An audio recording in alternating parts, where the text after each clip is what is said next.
Moment of truth. Let's see if 10 milligram worked. It was Christmas as well, so.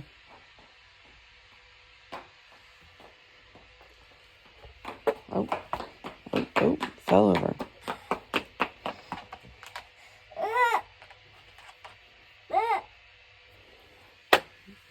Here we go.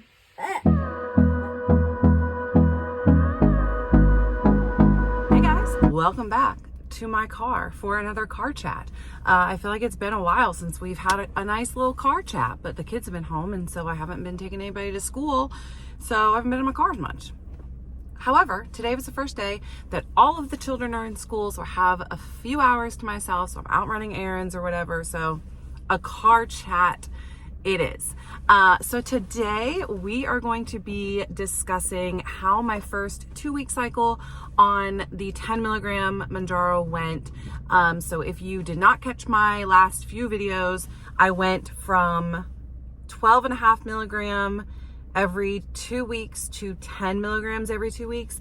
And the main reason for that is just that I was still losing, pretty slowly, but I was still losing on the 12.5 milligram. Since I'd started back on Mounjaro, I had lost about 15-ish pounds. Still, even though I was only doing it every 2 weeks. So the goal is to just maintain my weight loss at this point. So we went back down to 10 milligrams. Now, I do have some stuff to say about this. The first thing that I noticed is that I did not have any side effects in the beginning. And typically when I would take the 12.5 milligram dosage, I still would have some, the first 2 or 3 days, I would have that really full feeling, the ball in your stomach feeling that the Mounjaro can cause. I would have that for probably I would take my shot Friday night, and then Saturday and Sunday, it would just be I barely would eat anything. And then come Monday, it would settle down a little bit and then gradually get less and less over the course of the 2 weeks. But this time I didn't have that at all. I don't think that I had any side effects, which is odd. The only thing that I noticed is still a little bit trouble sleeping, but that's just been since I started Mounjaro on the 2.5 milligram. That's just normal for me. But no other side effects, which I thought was reassuring, since if you remember when I went on 10 milligrams the first time, I had the absolute worst experience and I almost quit Mounjaro because it was that bad. So much happier with the results of the 10 milligram this time as far as side effects go. Now, the other major thing that I wanted to talk about is that I do think that 10 milligrams is the correct dose for me right now. And I'll tell you why. So on the 12 milligram or 12.5, I had no problems at all, not eating. I still didn't think about food. I never got hungry. My stomach never growled the entire 2 weeks. On the 10 milligram, after the first week, maybe 8 days, I actually noticed that my stomach would growl. And I actually like that, which is different, I think, than what you would expect me to say. But I like it because it allows me to still consciously have to make healthy choices.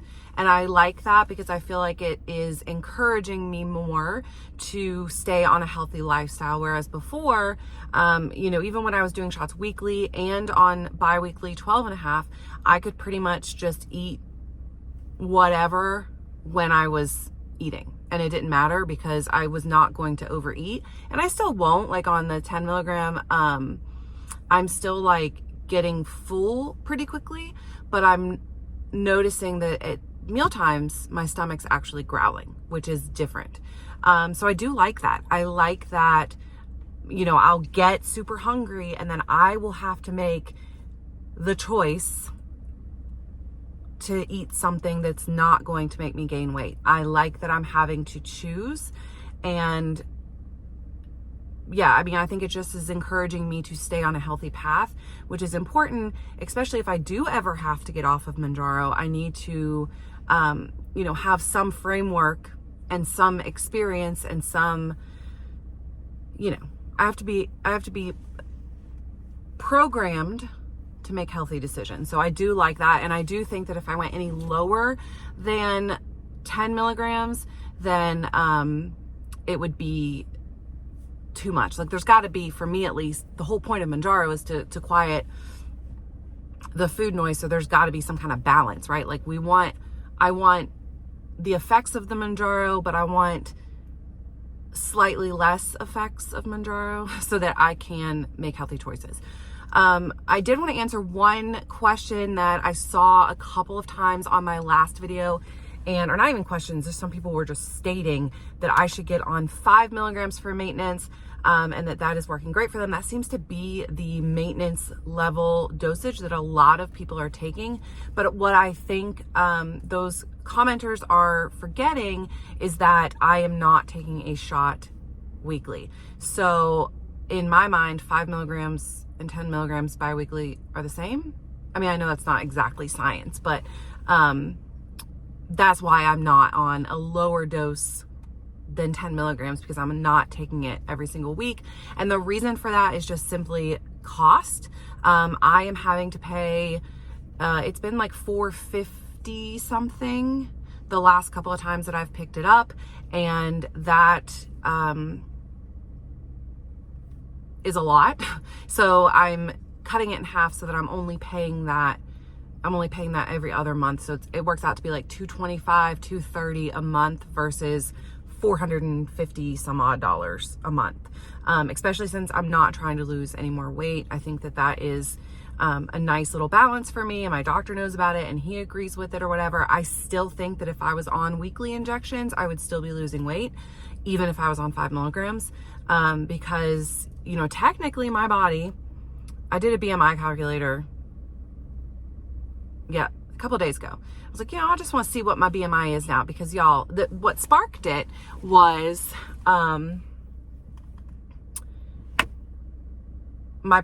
so I went in my chart on the app, on our doctor's office app, and my doctor's office is with a whole system of doctors. So like if I go to my chart on there, my OBGYN is on there, my regular doctor is on there, my dermatologist is on there.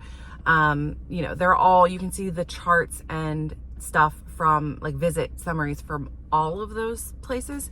So I was going through some visit summaries, just trying to get an idea, like just trying to look. I think I was looking for some, when I had my last pap smear or something. I went on my last pregnancy thing, and it said that I had my BMI at that time, which I was 9 months pregnant, but my BMI at that time was 40 point something. I weighed 247 pounds at the last visit before I delivered Finley, and I actually delivered her that day. I went to the doctor. I went to the doctor Wednesday. I was almost 5 centimeters dilated. She stripped my membranes, and I left there, sat in the parking lot for 20 minutes, and went to the hospital because my contractions were so bad. So I had her that day. So my BMI was a little over 40, and so then I was like, well, I wonder what my BMI is now, weighing 171.4 or whatever that you guys saw this morning. So I went and did my BMI, and it said that my BMI was like 27.4, which is still like a normal BMI is 25, or like 21 to 25. So I started playing with weight numbers, like putting in weight numbers to see what I would have to be under the 25, and it was 156 pounds. So I am still, because I'm 5'7", so I am still considered to be about 15 pounds overweight. So I think that if I was on it every week, especially, my body would still be trying to like get rid of some excess fat, but I don't want it to. I like myself at this point. My blood numbers are good. I'm healthy. I feel better than I ever have in my life. And I personally think that weight, yes, but BMI especially is really not an overall picture of health at all. BMI, in my opinion, is a very outdated system that is used to determine health that does not necessarily mean health. It's my personal opinion. I know that if we all continue being obese and, as we age, then we will definitely end up with diseases that make us unhealthy. But I don't think that your BMI is the be all end all indicator of health. I don't know how I got off on this tangent of BMI. I think I was just telling y'all a story. Y'all know I like to chitty chat. Also, I do want to say, because I am completely here for being honest in the journey, the last 2 mornings, so Thursday morning and Friday morning, which is today, the day you're watching this, I did take a phentermine. And the main reason for that is not actually for hunger, because that's fine. And actually, I don't even think that it really works for that anymore. I've taken them like sporadically over the past year, like never consistently. So I haven't mentioned it like, you know, 1 a month or something. So very inconsistently. And I don't think that they necessarily stop my hunger anymore, but they do give me a ton of energy. And it was back to school after winter break yesterday, and I had to get up at 6:15 versus 9 o'clock like my kids have been sleeping to. So I have taken a phentermine Thursday, yesterday, and today, Friday. So I wanted to be honest about that, because y'all know I'm real and I'm honest, and we're all just here trying to do our best. Okay, so now that I've rambled, like I do, like you guys know I do, I love the oh my gosh, Brittany, shut up. I love the commenters that'll comment like the time that whatever you wanted to know happened. So like how much weight I lost or whatever. Like some people will be like, start at 8:12, you're welcome. I don't care. Like there's some people that like my talking and there's some people that don't. So if you just want a certain point of the video, watch that part and move on with your life, because I do. Okay. That's my update for today. I promise I am filming the Wegovy Mounjaro study video this weekend. I promise. I've been working on it. I've been like really trying to research it and write notes and make a script for that video so that I get it right. So I promise that one will be out next week. But yeah, so I'm 171.4 right now. When I did my last weigh-in, I was around 170. It was Christmas though, so you know, it is what it is. I ate a little bit more on Christmas for sure, especially maybe not more food, but definitely worse choices. So thank you guys so much for watching this video. I hope you enjoyed my little ramble. If you did, don't forget to give this video a thumbs up, and I will see you guys next week, I promise, with that study video. Have a great weekend, guys. And to create a song, I don't want to miss a beat.